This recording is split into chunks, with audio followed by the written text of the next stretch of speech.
오늘 말씀은 마태복음 25장 14절부터 30절입니다. 마태복음 25장 14절부터 30절입니다. 또 어떤 사람이 타국에 갈 때 그 종들을 불러 자기 소유를 맡긴 것 같으니 각각 그 재능대로 한 사람에게는 금 5달란트를, 한 사람에게는 2달란트를, 한 사람에게는 1달란트를 주고 떠났더니 5달란트 받은 자는 바로 가서 그것으로 장사하여 또 5달란트를 남기고 2달란트 받은 자도 그같이 하여 또 2달란트를 남겼으되 1달란트 받은 자는 가서 땅을 파고 그 주인의 돈을 감추어 두었더니 오랜 후에 그 종들의 주인이 돌아와 그들과 결산할세 5달란트 받았던 자는 5달란트를 더 가지고 와서 이르되 주인이여 내게 5달란트를 주셨는데 보소서 내가 또 5달란트를 남겼나이다. 그 주인이 이르되 잘하였도다 착하고 충성된 종아 네가 적은 일에 충성하였음에 내가 많은 것을 네게 맡기리니 네 주인의 즐거움에 참여할지어다 하고 2달란트 받았던 자도 와서 이르되 주인이여 내게 2달란트를 주셨는데 보소서 내가 또 2달란트를 남겼나이다. 그 주인이 이르되 잘하였도다 착하고 충성된 종아 네가 적은 일에 충성하였음에 내가 많은 것을 네게 맡기리니 네 주인의 즐거움에 참여할지어다 하고 1달란트 받았던 자는 와서 이르되 주인이여 당신은 굳은 사람이라 심지 않은 데서 거두고 해치지 않은 데서 모으는 줄을 내가 알았으므로 두려워하여 나가서 당신의 달란트를 땅에 감추어 두었었나이다. 보소서 당신의 것을 가지셨나이다. 그 주인이 대답하여 이르되 악하고 게으른 종아 나는 심지 않는 데서 거두고 해치지 않은 데서 모으는 줄로 내가 알았느냐. 그러면 네가 마땅히 내 돈을 취리하는 자들에게나 맡겼다가 내가 돌아와서 내 원금과 이자를 받게 하였을 것이니라 하고 그에게서 그 1달란트를 빼앗아 10달란트 가진 자에게 주라. 무릇 있는 자는 받아 풍족하게 되고 없는 자는 그 있는 것까지 빼앗기리라. 이 무익한 종을 바깥 어두운 데로 내쫓으라. 거기서 슬피 울며 이를 갈리라 하니라. 아멘. 마태복음에서 예수님은 세 차례에 걸쳐서 자신의 순환과 죽음 그리고 사흘 만에 부활을 예고하셨습니다. 그런데요, 마태복음은 예수님이 하늘로 승천하시는 장면이나 가르침은 전하지 않습니다. 대신 인자가 구름을 타고 다시 오신다는 종말론적 가르침을 반복해서 강조하고 있습니다. 이것은 마태복음 전체를 관통하는 임마누엘 신학 때문입니다. 마태복음은요, 그 이름은 임마누엘이라 하리라 하였으니 이를 번역한즉 하나님이 우리와 함께 계시다로 시작해서 볼지어다 내가 세상 끝날까지 너희와 항상 함께 있으리라로 마무리하고 있습니다. 예수님은 육체로는 잠시 떠나 있지만 그의 영으로 세상 끝까지 우리와 함께 하십니다. 육체로 곁에 계시는 것만이 임마누엘이 아니죠. 성령으로 말씀으로 교회를 통해 예수님은 우리와 항상 함께 계시는 임마누엘이십니다.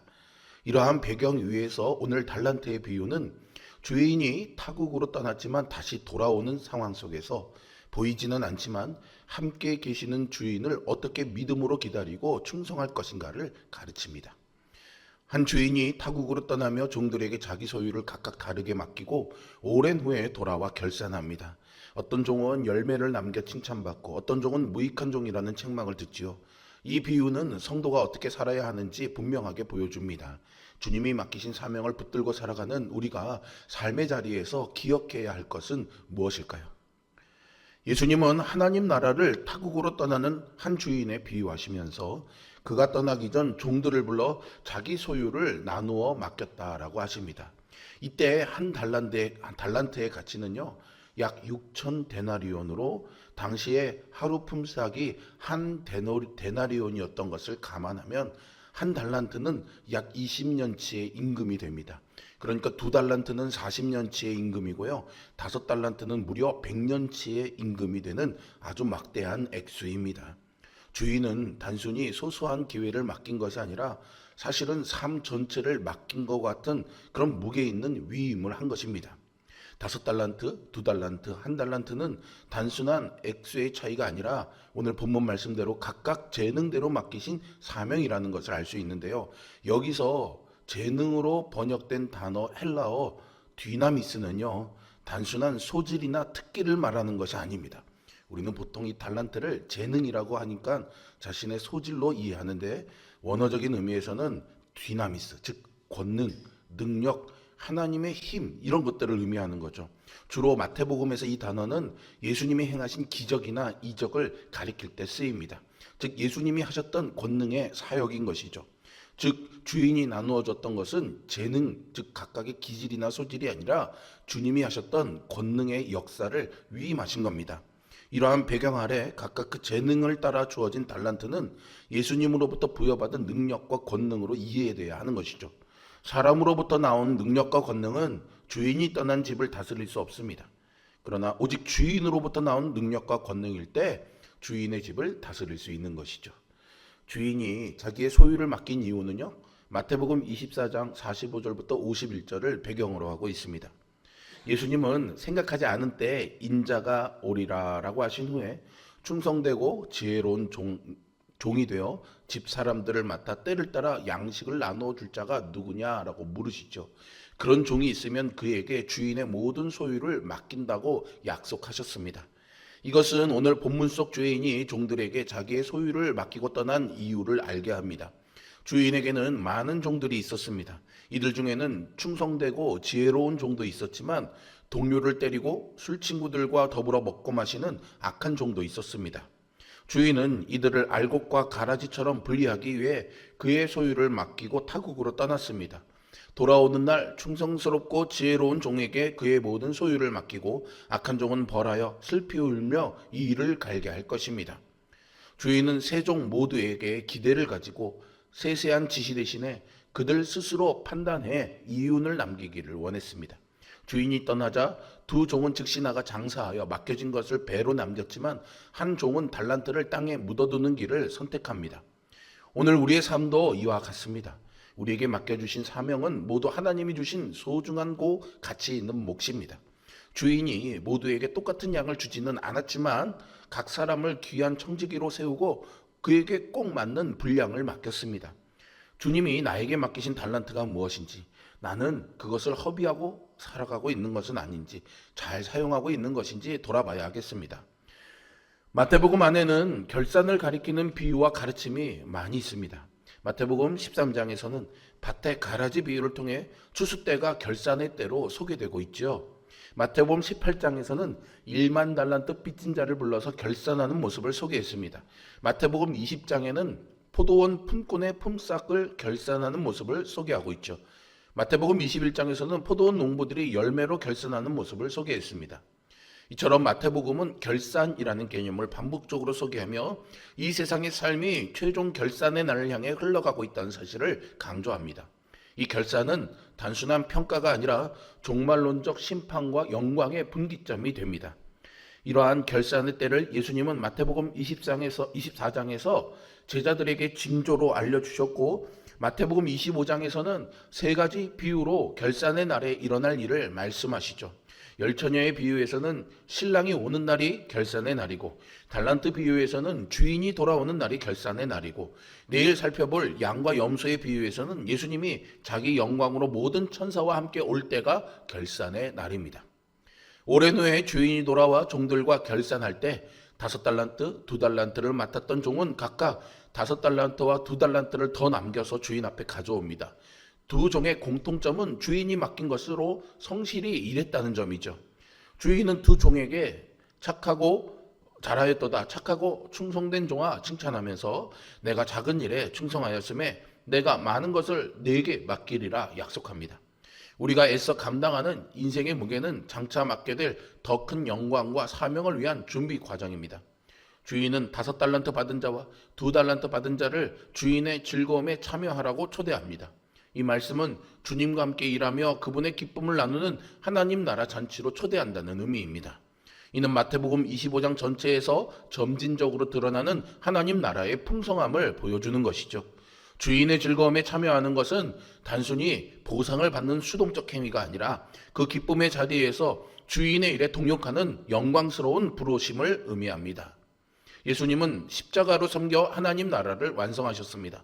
히브리서 12장 2절은 예수님께서 그 앞에 있는 기쁨을 위하여 십자가를 참았다고 말합니다. 여기서 말하는 기쁨은 우리의 구원이죠.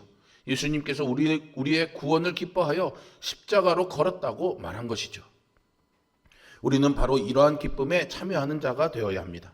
누가복음 22장 26절은 다스리는 자는 섬기는 자와 같아야 한다라고 말씀하십니다. 예수님은 섬기는 자가 되어 우리를 교회로 부름받은 성도가 되게 하셨습니다. 그리고 그러한 섬김을 우리에게 재능으로 위임하셨지요. 따라서 주인 되신 예수님께서 다시 오시는 그날까지 우리는 그분께 위임받은 권능으로 섬김의 사명을 다해야 합니다. 그것이 바로 주인의 즐거움에 참여하는 성도의 삶이며 이미 이 땅에 시작된 하나님 나라의 기쁨을 예수님과 함께 누리는 길입니다. 신앙은 주님이 맡기신 것을 사용하며 한 걸음 내딛는 삶입니다. 실패가 두려워 아무것도 하지 않는 태도는 겸손이 아니라 주님의 선하심을 온전히 신뢰하지 못하는 불신앙입니다. 오늘 우리의 가정과 교회, 일터에서 하나님이 맡기신 사람과 사역, 시간과 자원을 주님의 마음에 합당하게 사용하는 우리 모두가 되기를 바랍니다. 오늘 비유에서 1달란트 받은 종은 주인을 심지 않은 데서 거두고 해치지 않은 데서 모으는 굳은 사람으로 오해합니다. 그는 주인을 신뢰하지 못하고 두려운 대상으로만 보았기 때문에 아무것도 하지 않는 길을 택합니다. 주인은 그를 악하고 게으른 종이라고 부르며 최소한 은행에 맡겨 이자라도 남겼어야 했다고 책망하죠. 여기서 주인이 화가 난 지점은 수익을 얻지 못해서가 아닙니다. 주인은 자신이 돈을 벌 목적으로 달란트를 맡긴 것이면 돈을 취리하는 자들에게나 맡겼다가 돌아와 원금과 이자를 받았을 것이라고 말합니다. 또한 돈이 목적이었다면 많이 남긴 5달란트 받은 자를 2달란트 받은 자보다 더 칭찬했을 것입니다. 주인은 1달란트 받은 자의 달란트를 빼앗아 10달란트 가진 자에게 주었습니다. 그리고 1달란트 받은 자에게 무릇 있는 자는 받아 풍족하게 되고 없는 자는 그 있는 것도 빼앗기리라고 선언하시죠. 이는 1달란트 받은 자가 천국 비밀을 알지 못해 그 있는 것도 빼앗기는 자란 것을 알게 합니다. 1달란트 받은 자는 천국의 비밀을 깨닫지 못한 자입니다. 그 모습은 주인에 대한 이해에서 나타납니다. 1달란트 받은 자는 24절에서 주인을 굳은 사람이라고 말했습니다. 여기서 굳은이라는 표현은요, 거친, 단단한, 엄격한, 가혹한, 무자비한 등을 뜻하는 헬라어 스클레로스라는 단어입니다. 1달란트 가진 자는 주인을 거친 사람으로, 단단한 사람으로, 엄격한 사람으로, 가혹한 사람으로, 무자비한 사람으로 생각했습니다.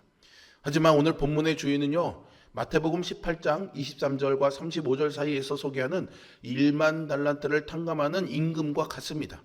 5달란트도 적다고 할 만큼 큰 부자였던 임금은 그의 종이 1만 달란트를 빚졌지만 그것을 은혜로 탕감해 주었죠. 1달란트 받은 자의 이해와 달리 주인은 굳은 사람이 아닙니다. 사랑과 자비가 충만한 주인이었죠. 주인을 잘못 이해한 결과는 처참합니다. 하나 남은 달란트를 빼앗긴 것은 물론이고요, 주인은 그를 무익한 종이라 부르며 바깥 어두운 데로 내쫓으라고 명령하지요. 그리고 거기서 슬피 울며 이를 갈리라고 말합니다. 이러한 표현은 마태복음 안에서 심판을 의미하는 표현입니다. 1달란트 받은 자의 이해는 심판하는 하나님을 율법으로 이해한 것 같습니다. 율법은 모든 것을 행한 대로 갚아주죠. 조금이라도 율법을 어기면 그에 합당한 심판을 받습니다. 때문에 1달란트 받은 자는 달란트를 땅에 감추어 아무런 손해가 없게 했습니다. 율법에 의하면 그는 주인에게 손해를 끼치지 않았으므로 벌을 받지 않아도 됩니다. 율법대로 판단하면 1달란트 받은 자에게 죄를 물을 수는 없습니다. 하지만 예수님은 마태복음 24장 2절을 통해서 성전의 무너짐을 예고했고 이제 율법이 아닌 은혜로 구원함을 선포하셨습니다. 은혜로 구원하는 것은 1만 달란트를 빚졌더라도 그 모든 것을 값없이 탕감해 주는 것을 말합니다. 2달란트를 잃고 5달란트를 잃는 것은 1만 달란트를 탕감하는 주인에게는 어려운 일이 아니죠. 따라서 우리는 우리가 믿는 하나님이 어떤 분인지를 알아야 합니다. 하나님을 굳은 사람으로 여기는 자는 은혜로 구원받은 새 언약 앞에 구원을 이룰 수 없습니다. 예수님은 그것을 불법이라고 말씀하시며 내가 너희를 도무지 알지 못하니 내게서 떠나라 하실 것입니다. 우리가 믿는 하나님은 1만 달란트를 탕감하는 분입니다. 태산처럼 높아진 우리의 허다한 죄를 예수 그리스도의 십자가로 덮어주십니다. 이러한 사실을 믿음으로 하나님을 은혜의 하나님으로 고백하며 우리에게 맡겨진 달란트를 담대하게 하나님 앞에 내어놓는 성도의 삶이 되기를 바랍니다. 적다고 부족하다고 없다고 책망하지 않습니다. 은혜로 구원하심을 믿고 나오기만 하면 값없이 은혜로 구원하십니다. 하나님이 주신 은사와 기회는 사용할 때마다 은혜와 사랑을 흘려보내지만 두려움과 게으름 때문에 묻어두면 점점 힘을 잃고 사라져버립니다. 주인의 기쁨에 참여하는 길과 스스로 어둠을 선택하는 길은 언제나 우리 앞에 놓여 있습니다. 성도의 삶은 주님의 것을 잠시 맡아 관리하는 시간입니다. 주님은 우리가 믿음으로 순종하는 과정을 기쁘게 받으십니다. 우리의 남은 날들 동안 다시 오실 주님을 기다리며 우리에게 맡겨진 달란트를 기쁨으로 사용해 언젠가 주님 앞에 서게 되는 그날, 잘하였구나, 착하고 충성된 종아라는 주님의 음성을 듣는 복된 성도가 되는 우리 모두이기를 주님의 이름으로 축복합니다. 기도하겠습니다. 사랑과 은혜가 풍성하신 아버지 하나님, 주 앞에 충성된 종이 되기를 원합니다. 순복하는 마음을 주시되 하나님의 크신 은혜를 깊이 받아 누리며 무한하신 하나님의 사랑 안에서 마음껏 우리에게 주신 은혜들을 누리며 우리에게 맡겨주신 사명을 감당하는 그런 삶을 살아가는 우리 모두가 되게 하여 주옵소서. 예수 그리스도의 이름으로 기도합니다. 아멘.